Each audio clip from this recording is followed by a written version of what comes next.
Então, dado esse quadro da semântica, dos três planos ontológicos, né, linguagem, é uma descrição muito geral aqui dos planos ontológicos, né? É claro que esse plano aqui da referência tem uma variedade enorme de entidades que são ontologicamente distintas aqui. Valores de verdade são entidades abstratas, da lógica, etc., que não tem nada a ver com garrafas de água, que são entidades concretas do mundo, que não tem nada a ver com esse ser aqui, que é um ser do mundo biológico, etc., etc. Então é uma variedade, e tem conceitos, etc. É claro que é uma distinção de planos do ponto de vista semântico. É esse o recorte que nós estamos fazendo. Esses três planos, cada plano tem as suas regras de composicionalidade, as suas possibilidades de composicionalidade. Tá? Então, da mesma forma que você não tem aqui em cima um predicado se combinando com outro predicado, por exemplo, ir à feira ama voltar do cinema, não faz sentido. Né? A expressão que você tem, isso não é uma fórmula permitida, digamos assim, no português. As regras sintáticas do português dizem que não. Quer dizer, se você programar um computador e entrar com essa expressão, o computador não vai entender. Se um computador for programado de acordo com as regras sintáticas do português. Né? Ou então, um nome depois do outro, Pedro Maria, simplesmente, tá certo? Também o resultado não é significativo. Não Pedro, a negação de Pedro, tampouco é significativo. Tá? Então, da mesma forma que existe uma espécie de isomorfismo entre os três planos. Isomorfismo no seguinte sentido: as regras de composição sintática são mais ou menos refletidas nas regras de composição de sentidos, tá certo? Que também são refletidas nas regras de composição da referência. Ok. Vamos focar um pouquinho agora, então, na questão de quando nós temos aqui em cima, quer dizer, como o Kripke fala algumas vezes que a teoria de Frege é uma teoria que tem como paradigma de nome ou paradigma de expressão referencial descrições definidas. Então vamos focar nas descrições definidas. Né? Se você ler sobre o sentido da referência, tá? E procurar a expressão descrição definida, você não vai encontrar, porque isso é uma expressão que foi introduzida por Russell algum tempo depois. O que você vai encontrar são alguns exemplos de descrições definidas, por exemplo, naquela nota de pé de página, se eu não me engano, a nota número 1, onde Frege está dando alguns exemplos de sentidos de nomes. Tá? Então ele diz, olha, o nome Aristóteles pode ser entendido como sendo o professor de Alexandre o Grande, ou o maior discípulo de Platão. Tá? Os exemplos que ele está dando ali do sentido do nome Aristóteles é do sentido de expressões que hoje nós chamamos descrições definidas. E uma descrição definida, acho que falamos em alguns vídeos para trás, ela é uma descrição definida, porque ela não é uma descrição indefinida. Uma descrição indefinida é uma descrição que se aplica a vários indivíduos. Tá? Então, azul, por exemplo, se aplica a esse indivíduo aqui atrás, mas se aplica a uma multiplicidade, se aplica a esse indivíduo também, se aplica a vários, ou a camiseta do Cruzeiro, e assim por diante. Né? Então, um objeto azul é uma descrição, mas não é uma descrição que é indefinida. Tá? Um professor de filosofia se aplica a esse objeto aqui, mas se aplica a vários outros objetos. Então, é uma descrição indefinida. Tá certo? Por oposição ao que nós chamamos de uma descrição definida, que é uma descrição que supostamente captura ou se aplica a um e apenas um indivíduo. Tá? Então, por exemplo, presidente do Brasil em 2020, tá? Presidente do Brasil se aplica a vários indivíduos, tá certo? Mas presidente do Brasil em 2020 se aplica a um e apenas um indivíduo. A Constituição manda que se aplique apenas a um indivíduo. A menos que de agora até o final do ano haja alguma surpresa na política e nós tenhamos uma troca de presidente, aí vai se aplicar a dois, então vai deixar de ser uma descrição definida, tá? Vai passar a ser uma descrição indefinida. Tá? Ou seja, o fato de uma descrição ser definida ou indefinida muitas vezes depende de contingências. Depende de contingência da política, depende de contingência de como o mundo é, e assim por diante. Tá? Mas vamos supor que não vai acontecer uma surpresa de agora até o final do ano. Então, o presidente do Brasil em 2020 é uma descrição definida e, no caso de descrições definidas, nós colocamos o artigo definido no início, tá?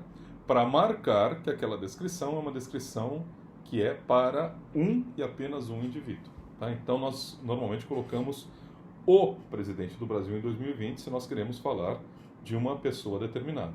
Né? Se a gente não colocar o artigo definido na frente, nós apenas estamos querendo designar uma propriedade, a propriedade de ser presidente do Brasil em 2020, tá? Que é verdadeira de uma única pessoa e falsa de várias outras, mas eu quero falar de uma propriedade. Agora, se eu colocar o artigo definido na frente, o presidente do Brasil ou a primeira-dama do Brasil, eu quero indicar que essa expressão, tá, se aplica a um e apenas um indivíduo. Então vamos pensar nessas expressões, porque elas ocupam um papel central, tanto na filosofia de Frege, quanto na filosofia de Russell, quanto na de Kripke. Tá? Como eu disse, o exemplo que Frege dá na nota de pé de página de Aristóteles, o sentido da palavra Aristóteles pode ser entendido como o professor de Alexandre o Grande, né? Supondo que só teve um, tá certo? Então, não sei se Alexandre o Grande teve mais de um professor, mas todo mundo fala que Aristóteles é o grande professor de Alexandre o Grande, tá? Ou então o mais famoso discípulo de Platão. Tá? São descrições definidas, ou seja, o sentido do nome Aristóteles é equivalente ao sentido de uma descrição definida. Então vamos olhar para descrições definidas, vamos ver o que elas têm de bacana, de especial, tá? O que elas têm. Então, veja a estrutura da descrição definida. De um lado, quer dizer, ela começa sempre com o artigo definido. Né? No português nós temos dois, o artigo definido masculino e feminino. No alemão tem três, der e das. Tá? Quem aprendeu alemão sabe disso. No inglês só tem um, o de. Né? O inglês é uma língua meio... Bom, deixa pra lá. Então... Mas você pode pensar simplesmente na função lógica do artigo definido. A função lógica do artigo definido é indicar que a expressão que se segue tem um e apenas um objeto que cai sobre ela, ou que cai sob ela, ou que ela captura, ou que ela descreve. Tá? Então tem o artigo definido e depois o que segue é uma expressão predicativa, ou são expressões que designam propriedades. Tá? Então, o livro vermelho sobre o livro azul sobre a mesa de Marco. Tá? Eu estou querendo falar desse livro aqui. Tá? Ele é azul, tá sobre a mesa. Então, é o artigo definido. Então, ser livro está aqui, ser azul está aqui. Tá? São várias propriedades. Ser livro, ser azul e estar sobre a mesa de Marco. Tá? Então, nós temos o artigo definido seguido de três expressões predicativas ou conceituais. Tá? E essas expressões predicativas ou conceituais, elas capturam um e apenas um livro. Tá? Se eu pudesse mostrar para vocês, vocês iam ver que só tem um livro azul sobre a minha mesa. Tá? Então, essa expressão, o livro azul sobre a mesa de Marco, tá? Ela expressa um sentido, que é o sentido composto de ser livro, ser azul, estar sobre a mesa de Marco, tá certo? Expressa esse sentido e captura um único objeto, que é esse daqui. Então, vocês entenderam o sentido e eu estou mostrando para vocês a referência nesse momento. Tá certo? Mas e quando a descrição definida não consegue capturar, ela não descreve um único objeto, e sim mais de um objeto? Por exemplo, estudante de filosofia da Unicamp, ou estudante de filosofia da Unicamp. Tá? Ou então, quando a descrição definida ela não descreve objeto nenhum, como quando eu digo, por exemplo, o rei do Brasil em 2020. Rei no sentido de monarquia constitucional, não é rei no sentido de Roberto Carlos, o rei Pelé, é o rei no sentido de monarca, constitucionalmente sendo a autoridade mais... Não, alguém diz que existe o rei, ainda o Brasil ainda tem rei, porque é o descendente da família real, de Bragança e Orleans, etc, etc. Ele estaria lá só esperando o Brasil ter uma reviravolta para ele voltar e ocupar seu legítimo lugar de rei do Brasil. Não, estou falando de rei de acordo com a Constituição, tá? Rei monarca mesmo. O rei do Brasil em 2020. Tá? Essa expressão, rei do Brasil em 2020, não descreve objeto nenhum. porque não tem objeto nenhum que seja rei do Brasil. O Brasil nem monarquia é. Tá? Então, essas duas expressões, o estudante de filosofia da Unicamp, essas duas expressões são expressões patológicas, tá? Do ponto de vista semântico. Bom, a primeira expressão, porque ela não descreve um objeto apenas, mas sim vários. O estudante de filosofia da Unicamp tem dezenas, talvez até centenas, tá? De estudantes de filosofia da Unicamp. Tá? Então ela não consegue ser uma descrição definida porque ela falha no item unicidade. Né? Ela falha no item unicidade. E a expressão o rei do Brasil em 2020 é também patológica, mas ela falha em outro item, ela falha no item da existência. Não tem ninguém que tenha essa propriedade de ser rei do Brasil em 2020. Então essas duas expressões, essas duas descrições definidas, se eu disser o estudante de filosofia me pagou uma cerveja, tá? E não tem ninguém implícito no meu discurso, né? Como eu dizer, ele apareceu lá o fulaninho, o João da Silva, que é meu aluno de filosofia, e não é que o aluno de filosofia me pagou uma cerveja? Nesse caso é diferente, porque o aluno de filosofia, nessa sentença aqui, ele está tendo essa função anafórica, ela é uma anáfora. Eu estou falando, na verdade, do Zezinho da Silva, que eu introduzi no começo da história. Tá? Não é isso. Eu simplesmente começo a sentença aqui. O aluno de filosofia me pagou uma cerveja. Tá?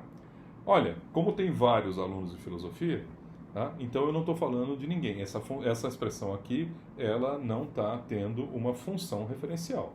Tá? Poderia ser interessante se todos os alunos de filosofia me pagassem uma cerveja. Isso seria ótimo, tá?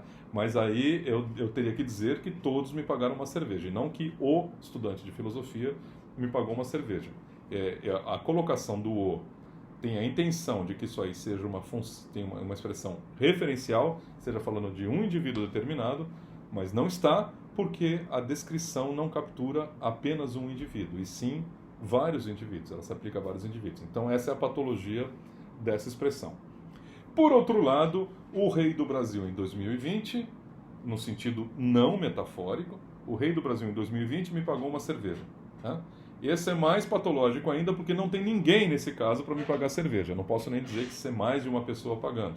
Tá? Nesse caso não tem ninguém que corresponda a essa expressão, tem 0 pessoas que correspondem a essa descrição ser rei do Brasil em 2020, então a expressão o rei do Brasil em 2020 também está falhando na sua função ou no seu propósito referencial. Então são essas duas patologias que uma descrição definida pode ter, tá? Da perspectiva de Frege. Ela pode falhar se ela designar mais de um indivíduo ou se ela descrever mais de um indivíduo, tá? Ou ela pode falhar se ela descrever nenhum indivíduo. Então ela pode falhar se não satisfizer a condição de unicidade, ela pode falhar se não satisfizer a condição de existência. Se ela não satisfaz essas condições, o que acontece?